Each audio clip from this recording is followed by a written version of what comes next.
Hello friends, welcome to Gargi classes. Rajasthan history में आज अपन बात करेंगे मेवाड़ किंगडम के सेकंड पार्ट की। एक पार्ट अपन ऑलरेडी डिस्कस कर चुके हैं, उसका लिंक मैं डिस्क्रिप्शन बॉक्स में भी शेयर कर रहा हूँ, साथ में आप प्लेलिस्ट में जाके भी देख सकते हो। और ये जो वीडियोस जो भी हैं राजस्थान हिस्ट्री के, वो राजस्थान में जितनी भी एग्ज़ाम्स होती हैं उनके लिए इक्वली इम्पोर्टेंट है। और अभी तक आपने चैनल अगर सब्सक्राइब नहीं किया तो प्लीज़ सब्सक्राइब कर लो और बेल आइकन को प्रेस करना बिल्कुल मत भूलना। तो चलिए स्टार्ट करते हैं आज का अपना डिस्कशन, जिसमें मेवाड़ की जो डायनेस्टीज़ है, जो रावल ब्रांच थी, उसके बारे में अपन ऑलरेडी बात कर चुके हैं। आज से अपन जो शुरू करेंगे वो है सिसोदिया डायनेस्टी। सिसोदिया डायनेस्टी के नाम से जाना जाएगा। जबकि ये रावल ब्रांच जो थी, जो रतन सिंह के टाइम पे अलाउद्दीन खिलजी ने जो अटैक किया था, उसके टाइम पे रावल ब्रांच एक तरीके से ख़त्म हो गई। और फिर राहप और माहप को जब रतन सिंह ने जंगलों में भेज दिया था, ये कह के कि तुम्हें बाद में रिवाइवल करना है मेवाड़ की डायनेस्टी का, तो वो राहप और माहप के ही सक्सेसर्स ये बने, जिसमें अपन इम्पोर्टेंट जो भी रूलर्स रहे उनके बारे में आज बात करेंगे पार्ट 2 के अंडर में।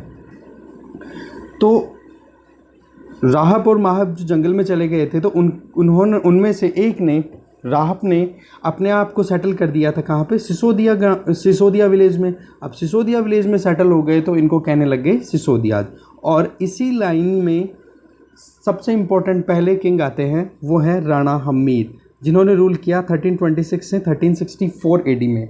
ये अरी सिंह के बेटे थे। इसी लाइन में राहब के बाद में नीचे अरी सिंह के पिता का नाम था लक्ष्मण सिंह, तो लक्ष्मण सिंह के पोते हो गए राणा हम्मीर।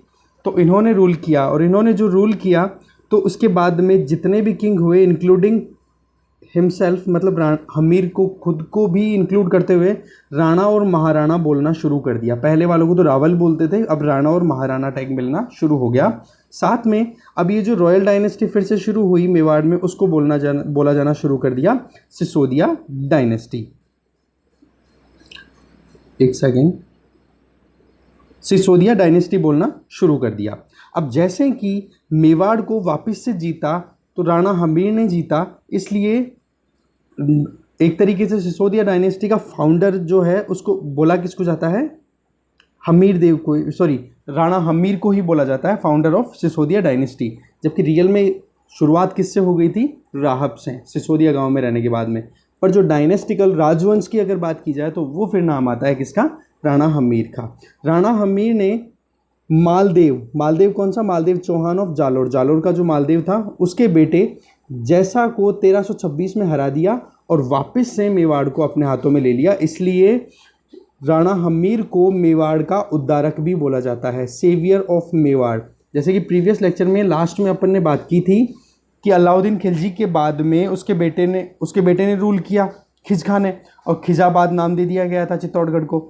फिर उसके बाद में मालदेव मुच्छल मालदेव जो था जालोर का, उसने अपना रूल शुरू किया यहाँ पे चित्तौड़ वाले रीजन में। और मुच्छल मालदेव का बेटा ही जैसा रूल कर रहा था, तब 1326 में राणा हमीर ने अटैक किया और वापस मेवाड़ को अपने हाथों में ले लिया। तो इस तरीके से मेवाड़ का उद्धारक या सेवियर ऑफ मेवाड़ किसको बोला जाता है, राणा हमीर को बोला जाता है। राणा हमीर को अलग अलग टाइटल्स भी दिए हुए हैं, जिनमें से एक है वीर राजा, ब्रेव किंग। ये दिया हुआ है रसिक प्रिया, एक कमेंट्री है महाराणा कुंभा के द्वारा लिखी हुई। इसके बारे में अपन नेक्स्ट अपकमिंग स्लाइड्स में देखेंगे। बहुत इंपॉर्टेंट है महाराणा कुंभा मेवाड़ की डायनेस्टी की अगर बात की जाए उसमें तो। और कई बार 10 नंबर के क्वेश्चंस भी पूछ लिए जाते हैं, 10 मार्क क्वेश्चन मेंस के अंदर, और ऑब्जेक्टिव टाइप एग्जाम्स के हिसाब से तो बहुत ही इंपॉर्टेंट रहता है ये पूरा सेगमेंट ही मेवाड़ वाला। तो रसिक प्रिया के अंदर है, रसिक प्रिया में वीर राजा का टाइटल दिया हुआ है महाराणा कुंभा के द्वारा, किसको, राणा हमीर को। और कीर्ति स्तंभ इंस्क्रिप्शन ये चित्तौड़गढ़ के अंदर विजय स्तंभ जो है उसके टॉप फ्लोर पे पोइट अत्री ने पूरा एक, कहते हैं ना, प्रेज किया हुआ है, प्रशस्ति लिखी हुई है। उस इंस्क्रिप्शन में राणा हमीर को कहा गया है विषम घाटी पंचानन। कहने का मतलब, जब भी बैटल में ये इंसान उतरा तो इसने एक शेर की तरह परफॉर्म किया, act as lion in war में एक शेर की तरह काम किया। तो ये नाम भी कई बार पूछ लिया जाता है 2 मार्क क्वेश्चन में कि विषम घाटी पंचानन के बारे में बताओ। तो विषम घाटी पंचानन किसको बोला गया? राणा हमीर को। वजह क्या थी? बैटल में बहुत ब्रेवली ये फाइट किया करते थे। और कहाँ पर ये मेंशन मिलता है? कीर्ति स्तंभ इंस्क्रिप्शन ऑफ चित्तौड़गढ़। अभी कीर्ति स्तंभ जो है, ये कीर्ति स्तंभ दो चीजें आएंगी, इनको अपन क्लियर करेंगे। एक तो विजय स्तंभ है, कीर्ति स्तंभ है। बट कीर्ति स्तंभ इंस्क्रिप्शन की बात आए तो विजय स्तंभ के टॉप के ऊपर जो इंस्क्रिप्शन लिखी हुई है उसके बारे में मेंशन किया जाता है। वो अपन आगे अभी क्लियर और हो जाएगा। तो ये राणा हमीर की कुछ अचीवमेंट रही। इन्होंने चित्तौड़गढ़ में अन्नपूर्णा माता का टेम्पल भी बनवाया। तो ये भी चीज़ कई बार पूछ ली जाती है कि अन्नपूर्णा माता का टेम्पल चित्तौड़गढ़ में किसने बनवाया? तो राणा हमीर। मालदेव जो था, मुच्छल मालदेव चौहान, उसने अपनी विडो बेटी, कौन थी, नाम था उसका संगर देवी, संगर देवी का राणा हमीर से शादी कर दी। और जब ये जवाई बन गए तो इसके बाद में मालदेव के बेटे किसको, जयशाह को हरा के भगा दिया और हमीर ने वापस मेवाड़ अपने हाथों में ले लिया और नाम कहलाया इनका सेवियर ऑफ मेवाड़। फिर इनके बाद में नेक्स्ट रूलर आते हैं क्षेत्रा सिंह या खेता सिंह जिसको बोल सकते हैं। इन्होंने रूल किया 1364 से 1382 एडी तक। ये राणा हमीर के बेटे थे। इन्होंने मांडलगढ़, अजमेर, मंदसौर और छप्पन का जो मैदान है, हिस्ट्री आपने राजस्थान ज्योग्राफी में पढ़ लिया होगा, छप्पन का मैदान कौन सा रीजन होता है? प्रतापगढ़ और बांसवाड़ा वाला रीजन, जहाँ से माही रिवर फ्लो होती है। तो ये रीजन्स को कंकर कर लिया, जीत लिया, अपने एरिया में, अंपायर में एड ऑन कर दिया। इसने दिल्ली के सुल्तान, उस टाइम पे सुल्तान कौन था दिल्ली के अंदर? फिरोज शाह तुगलक। उस टाइम पे जो दिल्ली का सुल्तान था उसको हराया था कहाँ पे? बकरोल में। बकरोल, बैटल ऑफ बकरोल किसके बीच में हुआ? इसका मतलब क्षेत्रा सिंह या खेता सिंह और साथ में ऑपोजिशन में फिरोज शाह तुगलक। कुंभलगढ़ इंस्क्रिप्शन जो है, कुंभलगढ़ में जो लिखी हुई है, महेश ने लिखी, देखेंगे अपन आगे, महेश का नाम आएगा। तो कुंभलगढ़ इंस्क्रिप्शन में ये बताया जाता है कि जो खेता सिंह था उसने गुजरात के सुल्तान जिसका नाम था जफर खान, उसको भी कैप्चर कर लिया था, अपना बंदी बना लिया था। ये चीज़ कहाँ पता पड़ती है? ये चीज़ कई बार पूछ ली जाती है कि कौन से इंस्क्रिप्शन में ये बताया जाता है कि खेता सिंह ने जफर खान जो कि गुजरात का सुल्तान था उसको कैप्चर किया। तो वो कौन सी है? कुंभलगढ़ इंस्क्रिप्शन। इस तरीके से खेता सिंह की जो इंपॉर्टेंट एक्टिविटीज और डेवलपमेंट हुए वो अपन ने देखे। फिर है नेक्स्ट महाराणा लाखा सिंह या लक्ष्य सिंह। लक्ष्य सिंह या लाखा सिंह कुछ भी लिखा हुआ मिले तो आप कंफ्यूज मत होना। इसका रूल रहा 1382 से 1421 एडी तक। इसने दिल्ली की इंपीरियल आर्मी को बदनौर में हराया। बदनौर पड़ता है कहाँ पे? भीलवाड़ा वाले रीजन में, वहाँ पे इसने हराया। अब दिल्ली में क्योंकि इस टाइम पे उठापटक चल रही थी, अलग अलग डायनेस्टीज आ रही थी, कोई जा रही थी कोई आ रही थी, तो स्टेबिलिटी नहीं थी दिल्ली के अंदर। तो इस वजह से ऑलमोस्ट इसका जो रीन रहा महाराणा लाखा सिंह का वो पीसफुल रहा, शांतिजनक रहा, ज़्यादा कोई युद्ध नहीं हुए कुछ, ठीक है। इसने जो बूंदी के राजा थे, हाड़ाज जो थे, जिनके बारे में अपन ऑलरेडी बात कर चुके हैं, चौहान ही ब्रांच थी ये, उनसे अपनी हॉस्टिलिटी, अपनी दुश्मनी को ख़त्म करने के लिए ट्रीटी भी करने की कोशिश की थी। लाखा सिंह के टाइम पे एक इम्पॉर्टेंट डेवलपमेंट क्या हुआ? सिल्वर माइंस की रिसर्च और सर्च हो चुकी थी, जो जावर के अंदर आज भी फेमस है। मिनरल्स ऑफ राजस्थान की बात अपन ऑलरेडी कर चुके हैं राजस्थान ज्योग्राफी में, तो आपको वहाँ पर भी मैंने मेंशन किया है कि राणा लाखा के टाइम पर ही जावर की खानों का पता पड़ा था, जो कि मगरा रीजन ऑफ उदयपुर में लोकेटेड है। और जो जिंक, लेड, ये जो दो निकलते हैं, लेड एंड जिंक, इनके साथ में ही कहीं ना कहीं साइड प्रोडक्ट के तौर पे सिल्वर मतलब चांदी निकलता है। तो बेसिकली उस टाइम पे चांदी की ज़्यादा इंपॉर्टेंस थी, लेड और जिंक का इतना ज़्यादा इंपॉर्टेंस नहीं था। तो जो चांदी की खाने हैं वो ही मेंशन किया जाता है हिस्टोरिकली।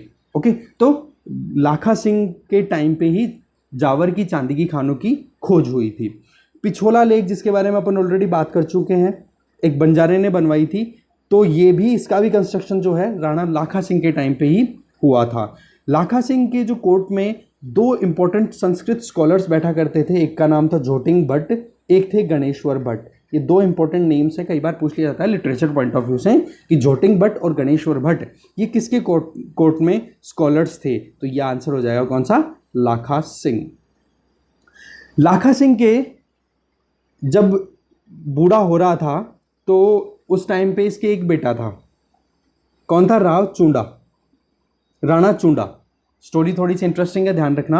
आपने अगर महाभारत का इनिशियल सेगमेंट देखा है तो राजा शांतनु और जो भीष्म का रोल जो रहता है पूरा, उन दोनों के बीच का जो जो एक तरीके की जो डेवलपमेंट होता है, एडवांसमेंट होता है टाइम के साथ में, वो चीज़ यहाँ पर होती है। मेवाड़ में भी होता क्या है, लाखा का बेटा चूंडा। अब चूंडा की शादी करने के लिए ये जाते हैं जोधपुर। अब जोधपुर जब जाते हैं तो कोई कमेंट पास कर देता है राणा लाखा के ऊपर, तो राणा लाखा चूंडा को तो साइड में कर देता है अपने बेटे को, और उसने फिर अब जिस लड़की से चूंडा की शादी करने जाते हैं उस लड़की से राणा लाखा ने शादी कर ली। अब वो लड़की कौन थी, उसका नाम था हंसाबाई। अब राणा लाखा की वाइफ बनने के लिए हंसाबाई ने हाँ तो की, पर उसके पहले कंडीशन रखती गई, एग्जैक्टली वैसे ही जैसे कि इसमें महाभारत में इनिशियली रखी जाती है कि जो चूंडा है उसको अगर राजपाट मिले, क्योंकि चूंडा कौन है, ये इसकी एक तरीके से ये इसकी स्टेप मदर हो गई चूंडा की, हंसाबाई। तो इसने ये बोल दिया, हंसाबाई की फैमिली ने, कि मेरे बेटे को ही तुम किंग बनाओगे तो मैं तुमसे शादी करूं। इतने फिर लाखा ने ये बात बोल दी, और ये बात बोलते ही फिर चूंडा ने एक ओथ ली, एक शपथ ली वहीं पर, कि मैं मेवाड़ के राजगद्दी पर कभी नहीं बैठूंगा। और इस कंडीशन को मानते ही रानी हंसाबाई की शादी हो जाती है, किससे, राणा लाखा से। और ये हंसाबाई कौन थी, राव रणमल की बहन। ये अपन ऑलरेडी बात कर चुके हैं, मारवाड़ के जो राठौड़ हैं उनमें राव रणमल के बारे में बात कर चुके हैं, और हंसाबाई का नाम वहाँ पर भी आता है। ओके, राव रणमल का बेटा कौन होगा, जोधा। इधर लाखा का बेटा मोकल, और मोकल का बेटा हो जाएगा कुंभा। तो जोधा और कुंभा की आगे याद, आंवल बावल की संधि, आंवल बावल एग्रीमेंट, तो वो यहाँ पर भी आपको रिलेट कर सकते हो। ये रिलेशन एग्जैक्टली वही चलता है, ठीक है। तो राव चूंडा ने एक ओथ ले ली, शपथ ले ली कि मैं कभी भी थ्रोन पे नहीं बैठूंगा, और साथ में हमेशा इस राज सिंहासन का केयरटेकर, एक कस्टोडियन बन के रहूँगा। इस बात को लेकर के कुंवर चूंडा को भीष्म पितामह ऑफ मेवाड़ भी बोला जाता है। ये पूरा इंसिडेंट है इसके पीछे, जो भीष्म, गंगापुत्र भीष्म महाभारत में रहे हैं, एग्जैक्टली वो का वो ऑलमोस्ट वैसा का वैसा रेप्लिकेटेड हुआ, तो इसलिए इनको नाम दे दिया गया भीष्म पितामह ऑफ मेवाड़ बोल दिया गया। अब ये जो इन्होंने सेक्रीफाई किया, तो इस चीज़ के लिए इनके पिता लाखा सिंह ने एक कंपनसेशन प्रोवाइड किया, किसको, चूंडा को। ये कहा कि जो कोई भी, अगर ये प्रिंस मोकल जो है हंसाबाई का बेटा, ये कुछ भी करेगा, वो बैठेगा तो गद्दी पे वही, पर ये कुछ भी करेगा, अगर अपने कोई भी रिप्रेजेंटेटिव वेसल्स को अगर ये कोई भी ग्रांट देता है, कोई भी राजघराने से कोई भी ऑर्डर पास होता है, तो उसके पहले राणा चूंडा या फिर कुंवर चूंडा की सील लगेगी। और वो सील क्या थी, भाला, लांस था, उस भाले का स्ट्राइक लगेगा, तब जा कर के फिर वो चीज़ एक तरीके से वैलिड मानी जाएगी। तो ये एक कंपनसेशन प्रोवाइड कर दिया कि किंग तो चलो ठीक है मोकल को बना देंगे, पर अल्टीमेटली कोई भी चीज़ को तब एक्सेप्ट किया जाएगा, तब उसको वैलिड माना जाएगा जब उसके ऊपर सील लग जाएगी कुंवर चूंडा के भाले से। इसीलिए आज भी जो राणाओं के मोनोग्राम्स डिक्लेयर होते हैं, उन मोनोग्राम्स के अंदर स्लूम्बर के जो रावत हैं, अब ये राणा चूंडा जो थे, इसी के सक्सेसर्स कौन बने, स्लूम्बर के रावत। इन्हीं को फॉलो करने वाले जो थे वो स्लूम्बर के रावत बने, और स्लूम्बर के रावतों का नाम पहले आता है जब भी राणाओं के बारे में कोई मोनोग्राम डिक्लेयर होता है। तो ये एक तरीके से कंपनसेशन प्रोवाइड किया गया था राणा लाखा के द्वारा कुंवर चूंडा को, किस चीज़ के लिए, जब इन्होंने ये कह दिया कि मैं मेवाड़ के थ्रोन पे नहीं बैठूंगा। फिर इसके बाद में जब राणा लाखा की डेथ हो जाती है, तो उसके बाद में उसका जो माइनर बेटा होता है वो बैठता है, मोकल नाम होता है उसका, जो हंसाबाई का और राणा लाखा का बेटा होता है, वो थ्रोन पे बैठता है, और चूंडा जो है इसका कस्टोडियन बनता है, मोकल का ध्यान रखता है as per the agreement of compensation. मोकल जो है वो 1421 से 1433 तक रूल करता है। ये एक माइनर किंग रहा, जब बैठा था तब 12 साल की उम्र थी इसकी, और इसको गार्ड किया था चूंडा ने एज पर द एग्रीमेंट। इन्होंने पहले डिक्लेयर कर दिया था मैं कभी थ्रोन पर बैठूंगा नहीं, तो जब तक चूंडा थे तब तक तो एडमिनिस्ट्रेशन बहुत एफिशिएंटली चल रहा था। पर हंसाबाई को धीरे धीरे डाउट होने लग गया कि चूंडा कहीं ना कहीं हथियाने वाला है राजगद्दी को। तो इस बात को लेकर के चूना नाराज हो गया और छोड़ दिया मेवाड़ को और चला गया कहाँ पे, मांडू चला गया। फिर जैसे ही चूंडा ने ये जगह छोड़ी तो रणमल ने अपना इंटरफेरेंस बढ़ा दिया। ये चीज़ अपन ऑलरेडी डिस्कस कर चुके हैं, मारवाड़ के जो राठौड़ थे उनके अंदर बात की थी कि रणमल ने मेवाड़ में भी अपना इंटरफेरेंस बढ़ाना शुरू कर दिया। तो उस कंडीशन में रणमल को एक मौका मिल गया, जैसे ही चूंडा मेवाड़ छोड़ के मांडू चला गया तो रणमल को मौका मिल गया मोकल को गार्ड करना, और मोकल के गार्ड करने के पीछे बिहाइंड द मतलब कर्टेन इसने अपना पूरा पलटना शुरू कर दिया। तो इस कंडीशन में क्या होता है, रणमल के ऊपर फिर डाउट होना शुरू हो जाता है हंसाबाई को, और हंसाबाई को जो डाउट होता है तो वापस से फिर चूंडा को बुला लेती है, फिर जाके कुछ बैलेंस मैनेजमेंट चलता रहता है। मोकल के टाइम पे फेमस कोर्ट आर्टिशन क्राफ्ट्समैन हुआ करते थे, उनका नाम था मना, फना और विशाल। ये इंपॉर्टेंट है, ध्यान रखना आप। मना, फना और विशाल किसके कोर्ट आर्टिशंस थे या फिर क्राफ्ट्समैन थे, तो ये मोकल के टाइम पे रहा करते थे। मोकल को जीलवाड़ा वार एक हुआ था, जीलवाड़ा के रीजन में एक वॉर हुआ था जिसमें चाचा मेरा नाम के दो भाइयों ने मिलकर मोकल को मार दिया, और इनका ये क्लेम था कि हम जो क्षेत्रा सिंह जो लाखा सिंह का बाप था उसके हम बेटे हैं। तो इस तरीके से ये इलीगली एक्सेप्टेड बात थी कि हाँ ये इलीगल सन्स ऑफ क्षेत्रा सिंह चाचा और मेरा, इन्होंने मिलके और मोकल को इस वॉर में मार दिया, जीलवाड़ा के वॉर में। इस तरीके से चाचा मेरा ने अब मेवाड़ के ऊपर अपना राज बना लिया। जब मोकल रूल कर रहा था तो उस टाइम पे सेंटर में सैयद डायनेस्टी चल रही थी, और सैयद मुबारक उस डायनेस्टी का किंग हुआ करता था, मोकल के कंटेम्प्रेरी उसी टाइम पे। फिर मोकल का बेटा और हंसाबाई का ग्रैंडसन कौन, महाराणा कुंभा, ये किंग बनता है और ये रूल करता है 1433 से 1468, 1433 टू 1468 तक। इसने चाचा और मेरा को मार दिया और अपने बाप की मौत का बदला लिया, रिवेंज लिया इसने। फिर अब कुंभा जो है बहुत ही ज़्यादा इंपॉर्टेंट है मेवाड़ की हिस्ट्री पॉइंट ऑफ व्यू से देखें तो कुंभा को अपन बहुत डिटेल में स्टडी करेंगे। तो सबसे पहले देखते हैं इसके मिलिट्री अचीवमेंट्स। मिलिट्री अचीवमेंट्स में देखें तो सबसे पहले बात करेंगे अपन बैटल ऑफ सारंगपुर, जो 1437 AD में फाइट की गई। किस किस के बीच में हुई, महमूद खिलजी ऑफ मालवा और दूसरी तरफ कौन, महाराणा कुंभा।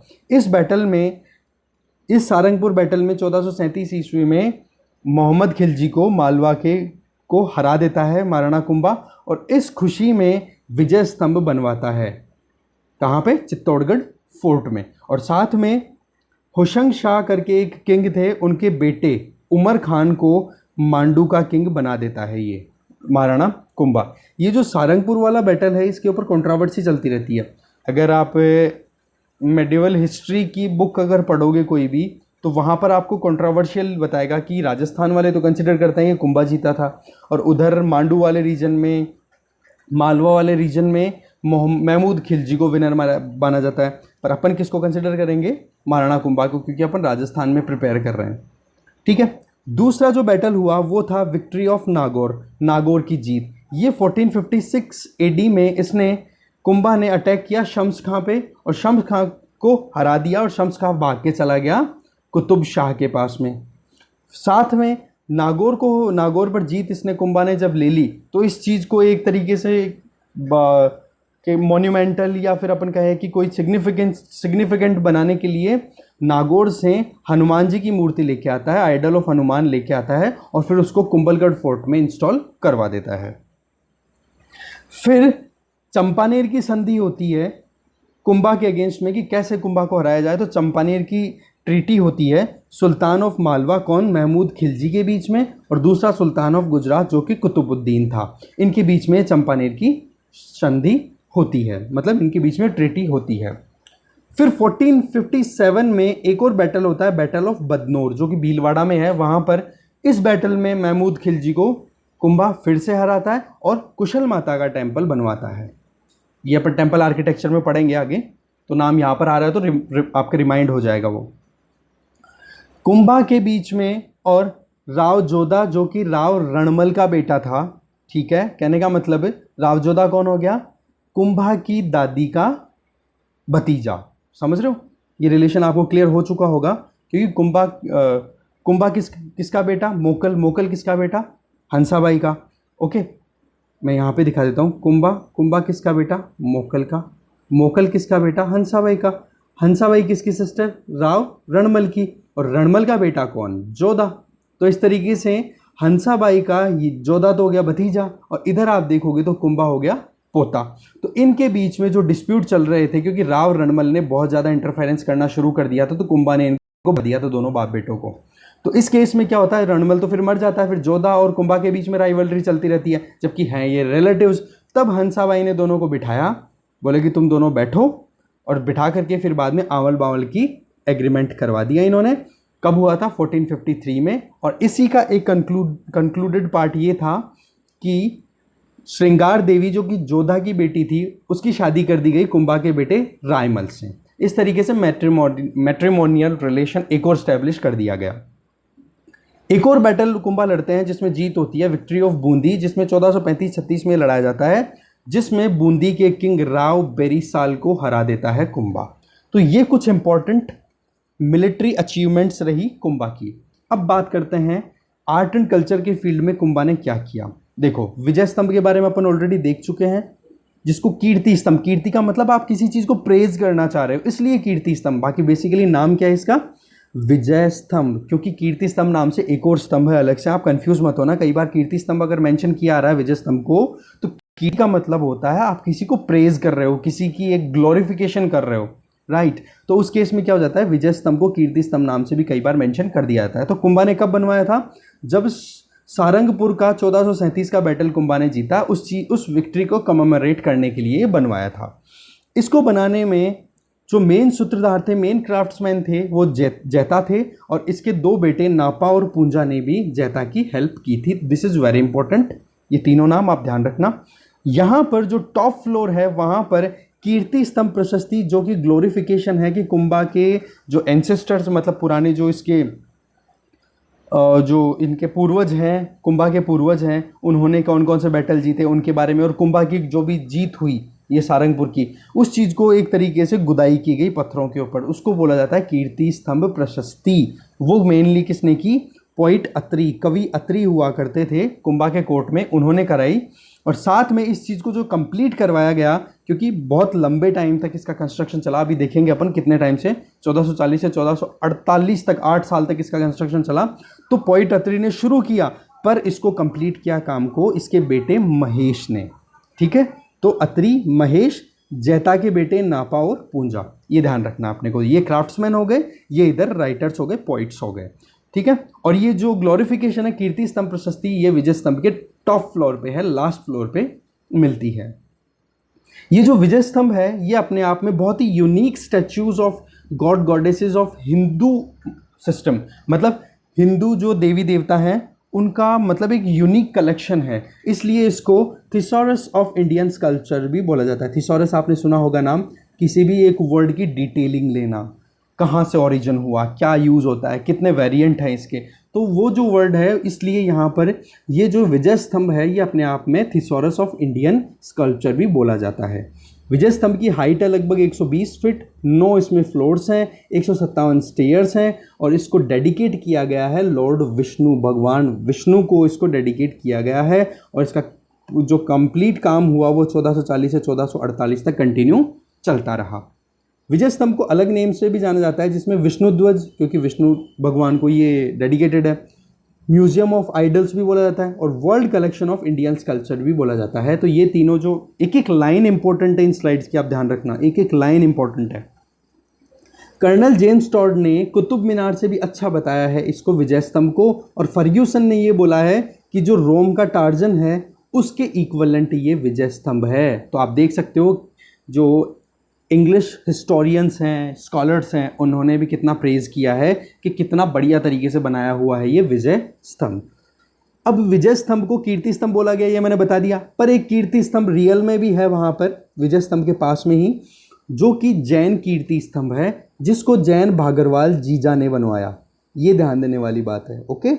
जैन भागरवाल जीजा ने बनवाया, जो 11वीं से 12वीं शताब्दी में बनवाया गया, और इसको डेडिकेट किया गया इनके आदिनाथ को, ठीक है, dedicated to lord Adinath. Adinath कौन? मतलब ऋषभदेव, इनके खुद के जैनों के जो थे उनको। ये 7 फ्लोर का है, 75 फीट इसकी हाइट है, और ब्यूटी के हिसाब से देखोगे तो विजय स्तंभ के सामने ये कीर्ति स्तंभ कुछ नहीं लगता। ठीक है, तो ब्यूटी के हिसाब से विजय स्तंभ ज़्यादा ब्यूटीफुल है। अब देखते हैं कुंभा के जो एक तरीके से आर्किटेक्चरल पॉइंट ऑफ व्यू से देखा जाए तो कौन कौन से फोर्ट बनाए, तो क्रिएटर ऑफ फोर्ट्स भी बोला जाता है। वीर विनोद के जो राइटर हैं श्यामल दास, उनके अकॉर्डिंग मेवाड़ में लगभग 84 फोर्ट्स हैं। उन 84 फोर्ट्स में 32 फोर्ट तो केवल कुंभा ने बनाए। तो आप समझ सकते हो कितना इंपॉर्टेंट काम किया है, इसलिए इसको बोला जाता है father of monuments. Kumbhalgarh fort जो है वो एक अपने आप में बहुत ज़्यादा इंपॉर्टेंट फोर्ट है, जो मेवाड़ और मारवाड़ की बॉर्डर पे लोकेटेड है। रीजनल क्लासिफिकेशन के लिए ज्योग्राफी का वीडियो आप देख लो, नहीं देखा है तो ओके, प्लेलिस्ट में जाकर के देख सकते हो। ज्योग्राफी में रीजनल डिस्क्रिप्शन अलग अलग नहीं, मेवाड़ मारवाड़ का कौन सा रीजन है, क्या है, बॉर्डर लगती थी कि नहीं लगती है। तो कुंभलगढ़ कहाँ पे लोकेटेड था, मेवाड़ और मारवाड़ की बॉर्डर पे। और इसने ये कंस्ट्रक्शन करवाया अपनी पत्नी, अपनी वाइफ क्वीन कुंभल देवी की मेमोरी में। और मेन जो क्राफ्टमैन था वो था मंडन। मंडन ने मेन क्राफ्ट्समैन का काम किया, पूरी जो डिज़ाइनिंग करना वो सारा मंडन के अपन क्रिएशंस भी देखेंगे। बहुत ही इंपॉर्टेंट एक्टिविटीज़ इन्होंने की थी अपने टाइम पे। कुंभा जहाँ रहते थे इस कुंभलगढ़ फोर्ट में, उस पर्टिकुलर लोकेशन को, उस पर्टिकुलर पार्ट को कहा जाता था कटारगढ़। और कटारगढ़ के लिए कहा जाता है कि इतना ऊंचा है कि अगर उसकी तरफ देखोगे तो आपकी पगड़ी भी नीचे गिर जाएगी। ओके, यह अपन जब आर्ट एंड कल्चर में पढ़ेंगे तो और डिटेल में देखेंगे स्टेटमेंट किसने दिया, क्यों दिया, कैसे दिया, जो भी है देखेंगे। ओके, महेश जो है अत्रि के बेटे थे, क्लियर हो गया आपने प्रीवियसली। इन्होंने कुंभा की जितनी भी विक्ट्रीज थी इनको प्रेज करने के लिए संस्कृत के अंदर कुंभलगढ़ इंस्क्रिप्शन भी लिखी। कुंभलगढ़ इंस्क्रिप्शन की लैंग्वेज क्या है, संस्कृत। और किसके लिए रिलेटेड है, ये विक्ट्रीज ऑफ कुंभा, उन चीज़ को प्रेज करने के लिए। कुंभा ने अचलगढ़ फोर्ट जो कि आबू माउंटेन रेंज में है उसको बनवाया। कहाँ पर, वहाँ पर पहले से परमारों के द्वारा बनाया हुआ कोई फोर्ट था, कोई किला था, वो बिल्कुल डैमेज हो गया था, बिल्कुल जीर्ण शीर्ण, जिसको डिलैपिडेटेड कंडीशन बोल सकते हैं अपन इंग्लिश में। तो रून्स of old fort of Parmar, उसके ऊपर फिर राणा कुंभा ने अचलगढ़ फोर्ट बनाया। और ये एडवाइस दी थी इसके बेटे रायमल ने कि ये स्ट्रेटेजिकली बहुत इंपॉर्टेंट लोकेशन है, तो आप इसको अचलगढ़ को रिपेयर करवाओ, यहाँ पर आप फोर्ट बनवाओ। इसके अलावा कुंभा ने बसंतगढ़ फोर्ट सिरोही में बनवाया, बोमार्ट फोर्ट बाड़मेर में बनवाया, मचान फोर्ट राजसमंद में बनाया, बैराट फोर्ट ये बदनौर भीलवाड़ा में बनवाया। तो ये इंपॉर्टेंट कुछ क्रिएशंस रही कुंभा के द्वारा करवाई हुई। इनके अलावा अगर अपन देखें तो इसको क्रिएटर ऑफ टेम्पल्स भी बोला जाता है। क्रिएटर ऑफ टेम्पल्स क्योंकि बहुत सारे टेम्पल बनवाए। कुंभा ने एकलिंग जी का जो टेम्पल है जो बनवाया किसने था, बप्पा रावल, जो मेन जिसने कालभोज जिसका नाम दिया था अपन ने, रावल ब्रांच जहाँ से शुरू होती है, गोहिल डायनेस्टी का मेन, कहते हैं ना कि गुहादित्य के बाद में जो इंपॉर्टेंट रूलर आए जिनके बाद में इनको आइडेंटिफिकेशन मिलना शुरू हुआ, तो बप्पा रावल ने एकलिंग जी का टेम्पल बनवाया था नागदा में, तो उसको एक तो रिपेयर करवाया। और आज के टाइम पे इस पर्टिकुलर टेम्पल को मीराबाई के मंदिर के नाम से भी जाना था, टेम्पल ऑफ मीराबाई के नाम से भी जाना था इस एकलिंग जी के मंदिर को। साथ में कुंभा ने अपनी बेटी रमाबाई की शादी के लिए शादी का मंडप बनवाया। वो मंडप जो बनवाया वो आज किस नाम से जाता है, श्रृंगार गौरी के नाम से फेमस है। ठीक है, तो कुंभा ने अपनी बेटी की शादी के लिए एक मंडप बनवाया जो बाद में श्रृंगार गौरी के नाम से फेमस रहा। श्रृंगार गौरी टेम्पल जो अपनी ब्यूटी के लिए, अपनी सुंदरता के लिए फेमस है। साथ में कुंभा ने विष्णु टेम्पल भी बनवाया कैलाशपुरी में, और कुशल माता टेम्पल जो बदनौर में बनवाया था, उसके बारे में अपन प्रीवियसली बैटल की बात कर चुके हैं, वहाँ पे भी बनवाया था। बदनौर में भी हराया किसको था, महमूद खिलजी को, मालवा के महमूद खिलजी को बदनौर में हराया था। तब भी ये कुशल माता का टेम्पल तब ही बनवाया था ये टेम्पल। इसके अलावा कुंभा के टाइम पर ही रणकपुर के जैन टेम्पल का भी कंस्ट्रक्शन चल रहा था, और वो कंस्ट्रक्शन करवाया जा रहा था। जैन स्कॉलर थे एक Dharnak Shah. This is very important fact कि किस काल में, किसके रीन के टाइम पे, किसके रूल के टाइम पे, किसके ड्यूरिंग, किसके राज के टाइम पे ये रणकपुर के जैन टेम्पल्स का कंस्ट्रक्शन हुआ, तो वो आंसर हो जाएगा राणा कुंभा। और ये कब हुआ था, 1439 AD में। कुंभा अपने आप में बहुत ही शानदार पोइट, ड्रामेटिस्ट और एनोटेटर और म्यूजिशियन था। एक पोइट भी था, ड्रामेटिस्ट भी था, एनोटेटर भी था और म्यूजिशियन भी था। इसके टाइम पे जैन स्कॉलर्स भी रहते थे इसके कोर्ट में, जिनके नाम थे सोम सुंदर, मुनि सुंदर, भुवन सुंदर, जयचंद सूरी और सोमदेव। ये इंपॉर्टेंट नेम्स आप ध्यान रखना इनको, कि सोम सुंदर, मुनि सुंदर, भुवन सुंदर, जयचंद सूरी और सोमदेव ये किसके कोर्ट स्कॉलर्स रहे हैं? तो इसका आंसर हो जाएगा क्या? राणा कुंभा ने। राणा कुंभा ने खुद ने बहुत सारी किताबें लिखी हैं, उनके अंदर इंपॉर्टेंट बुक्स हैं, देखो आप, संगीत राज, संगीत मीमांसा, सुधा प्रबंध, कामराज रतिसार, संगीत सुधा, संगीत क्रम दीपिका और हरिवर्तिका। ये इंपॉर्टेंट बुक्स हैं, आप एज इट इज़ इनको रिमाइंड करोगे तो याद हो जाएंगी। ये 4 से 5 बार अपन देखेंगे और एग्जाम टाइम पे आप देख लोगे तो ईजिली मतलब दिमाग में सेट हो जाएगा पूरा सा। बट रिवीजन रटना मत, रटोगे तो भूल जाओगे और फ्रस्ट्रेट हो जाओगे, ठीक है। कुंभा ने जो गीत गोविंद जयदेव की बुक है उस पर भी कमेंट किया और उस कमेंट किए हुए बुक को नाम दिया गया रसिक प्रिया। रसिक प्रिया के बारे में बात की थी ना अपने राणा हम्मीर के टाइम पे, बिल्कुल, जहाँ पे ब्रेव किंग बोला गया है, ओके। और जो कीर्ति प्रशस्ति थी, कीर्ति स्तंभ वाली जो बात की थी अपन ने, वो भी अपनी ग्लोरिफिकेशन ऑफ हुई थी, जिसमें विषम घाटी पंचानन बोला गया था। विजय स्तंभ की टॉप फ्लोर वाली जो है, Atri, Mahesh, got my point. चलो बढ़िया, फिर आगे देखते हैं। कुंभा ने संगीत रत्नाकर और चंडी शतक के ऊपर भी कमेंट लिखे हैं अपने खुद के, ठीक है। इसके अलावा कुंभा के टीचर जो थे वो एक फेमस म्यूजिशियन थे जिनका नाम था सारंग व्यास। ये कई बार पूछ लिया जाता है कि कुंभा के टीचर का नाम क्या था, सारंग व्यास। कुंभा ने एकलिंग जी महात्म्य का शुरुआती पार्ट लिखा जिसका नाम दिया कुंभा ने क्या, राजवर्णन। क्या बोला? राजवर्णन, एकलिंग जी महात्म्य का फर्स्ट पार्ट। जबकि बचा हुआ पार्ट था वो कंप्लीट किया कान्हा व्यास, जो कि कुंभा के कोर्ट में ही पेड पोइट थे, कहने का मतलब सैलरीड पोइट थे। उन्होंने फिर बचा हुआ काम किया था, जबकि शुरुआती काम कुंभा ने शुरू कर दिया था एकलिंग जी महात्म्य का, किस नाम से? राजवर्णन। और दूसरा पार्ट कंप्लीट किसने किया था? कान्हा व्यास ने। कुंभा के कोर्ट में मंडन के बारे में अपन ऑलरेडी पढ़ चुके हैं, जो मेन क्राफ्ट्समैन रहा था कुंभलगढ़ के जो डेवलपमेंट कंस्ट्रक्शन के अंदर। तो जो ये इंपॉर्टेंट क्राफ्ट्समैन थे मंडन, इन्होंने भी बहुत इंपॉर्टेंट बुक्स लिखी हैं। उनमें देख सकते हैं अपन नाम, देवता मूर्ति प्रकरण, राजवल्लभ, प्रसाद मंडन, रूप मंडन, वास्तु मंडन, वैद्य मंडन, कोदंड मंडन और शगुन मंडन। तो मंडन नाम सब में आ रहा है, बस शुरुआती देवता मूर्ति प्रकरण और राजवल्लभ ये मिला दो और सारी मंडन लगी हुई किताबें अगर ऐड ऑन कर दो तो सारी किसने लिखी? मंडन ने। ये सारी की सारी अलग अलग सब्जेक्ट से रिलेटेड थी।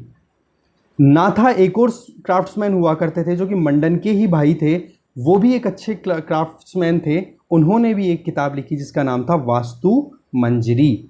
मंडन के बेटे गोविंद, गोविंद कौन था? मंडन का बेटा, वो भी एक क्राफ्ट्समैन था। उसने भी कुछ किताबें लिखी क्राफ्टिंग के ऊपर, जिनमें थी उधर धोरणी, कलानिधि और द्वार दीपिका। ये 3 इंपॉर्टेंट बुक्स लिखी गोविंद ने। अत्रि और महेश, इनके बारे में अपन देख चुके ऑलरेडी। इन्होंने जो रॉयल एडिक्ट है विजय स्तंभ की, जो कीर्ति मतलब ग्लोरिफिकेशन वाली जो है टॉप फ्लोर ऑफ विजय स्तंभ के ऊपर, वो अत्रि कवि और महेश उनके बेटे ने कंप्लीट की थी टोटल।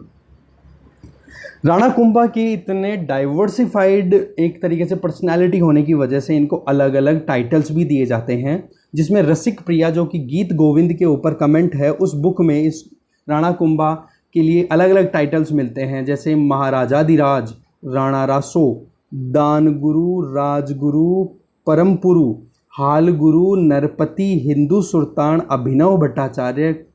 और साथ में ये सारे हो गए इंपॉर्टेंट टाइटल्स। ये देखने हैं अपने को, कई बार पूछ लिया जाता है कि ये टाइटल्स किसने लिए हैं, तो कुंभा के लिए आ जाएंगे। साथ में कुंभलगढ़ रॉयल एडिक्ट जो है, जो महेश ने लिखी, उसमें भी कुंभा के कई टाइटल्स मिलते हैं। अब जो इंपॉर्टेंट टाइटल्स उनके मतलब देखते हैं। सबसे पहले अभिनव भट्टाचार्य, इसका मतलब क्या होता है? क्योंकि कुंभा को म्यूज़िक का बहुत ज़बरदस्त नॉलेज था, इसलिए अभिनव भट्टाचार्य। राजगुरु, क्योंकि ये राजाओं को भी शिक्षा देता था, पढ़ाता था, इसलिए राजगुरु। हाल गुरु, क्योंकि ये ऐसा किंग था जिसके पास में गिरी दुर्गों की, जब अपन आर्किटेक्चरल सेगमेंट पढ़ेंगे आर्ट एंड कल्चर में, तो वहाँ पे देखो गिरी का मतलब पर्वत के ऊपर बने हुए बहुत सारे दुर्गों का किंग, फोर्ट्स का किंग है, ठीक है। माउंटेन फोर्ट्स जिनको बोलेंगे गिरी दुर्ग, उनका किंग है, इसलिए इसको नाम दे दिया गया हाल गुरु। फिर है राणो रासो, ये राणो रासो इसलिए दिया गया क्योंकि इसने स्कॉलर्स को शेल्टर दिया, अपन नाम देखे कितने सारे। शैल गुरु इसलिए क्योंकि इसको बहुत ज़्यादा ज्ञान था हथियार चलाने का और ये पढ़ाता भी था। He teaches what, weapon and spear use, कैसे यूज़ कर सकते हो आप हथियारों का। हिंदू सुल्तान, ये भी एक टाइटल दिया हुआ था। ये मुस्लिम किंग्स ऑफ दिल्ली और गुजरात ने जो मुस्लिम किंग्स थे उन्होंने हिंदू सुल्तान नाम से भी टैग दिया हुआ था किसको, राणा कुंभा को। इस तरीके से अपन देख सकते हैं कि कुंभा के टाइम पे कितना इंटेलेक्चुअल प्रोस्पेरिटी आई, और ये सारा क्रेडिट दिया जाता है कुंभा को कि मेवाड़ की जो भी इंटेलेक्चुअल, एक तरीके से इंटेलेक्चुअल प्रॉपर्टी एडवांसमेंट हुआ मेवाड़ का, वो किसके काल में हुआ, मेनली कुंभा के टाइम पे हुआ। तो कुंभा इज़ वेरी इंपॉर्टेंट, चाहे वो ऑब्जेक्टिव टाइप एग्जाम हो चाहे सब्जेक्टिव टाइप एग्जाम हो, कोई भी एग्जाम हो राजस्थान में कुंभा से रिलेटेड क्वेश्चन पूछ, क्योंकि आर्ट एंड कल्चर में बहुत ही ज़्यादा इंपॉर्टेंट रोल है। अलग से सेपरेटली और रिवाइज करा दूंगा मैं जब आर्ट एंड कल्चर कवर करेंगे, पर अभी फिलहाल जो चल रहा है उन चीज़ों को आप बिल्कुल स्किप मत करो। 1468 एडी में कुंभा को उसके बड़े बेटे उदा ने मार दिया, मर्डर कहाँ पे, कुंभलगढ़ में ही। और इसके बाद में लगभग 42 साल तक मेवाड़ की हिस्ट्री बिल्कुल हौच पौच रही, इम्बैलेंस्ड रही। और उन 42 सालों में पहले तो इसने, उदा ने मार दिया था किसको, कुंभा को, तो खुद ने गद्दी हथिया ली, तो खुद उदय सिंह नाम से बैठ गया, उदय सिंह फर्स्ट के नाम से, जिसने 1468 से 1473 तक अपना रूल किया। पर इसका जो भाई था रायमल, जिसकी शादी हुई थी अभी, उसकी बेटी से हुई थी, जोधा की बेटी से, श्रृंगार देवी जिसका नाम था, राइट, श्रृंगार देवी से। तो ये जो रायमल है इसने फिर इसको हराया, किसको, उदय सिंह को। उदय सिंह ने क्या किया था, मर्डर किया था अपने बाप का। तो रायमल ने ये बैटल किया। बैटल कहाँ, लड़ाई कहाँ का हुई इन दोनों भाइयों के बीच में, जावर में, दारिमपुर में और पानगढ़ में, ऐसे करके अलग अलग जगहों पे इनकी बैटल हुई। और फिर उसके बाद में रायमल बैठता है उदय सिंह के बाद में गद्दी पर। उसके बारे में अपन आगे नेक्स्ट वीडियो में बात करेंगे, जो कि मेवाड़ की डायनेस्टी, मेवाड़ किंगडम की 3rd वीडियो होगी। मेवाड़ बहुत इंपॉर्टेंट है, जितने वीडियो बने पर कोई प्रॉब्लम नहीं है, एक एक चीज़ अच्छे से समझ में आनी चाहिए, कुछ भी बचना नहीं चाहिए, ये मेरी टेंडेंसी है। मैं चाहता हूँ कि कैसे भी करके आपकी बेस्ट से बेस्ट हेल्प कर सकूँ। Okay, so thank you very much for watching this video. Please share, subscribe, comment करो, अगर कोई डाउट हो तो लाइक करना बिल्कुल मत भूलो। Thank you.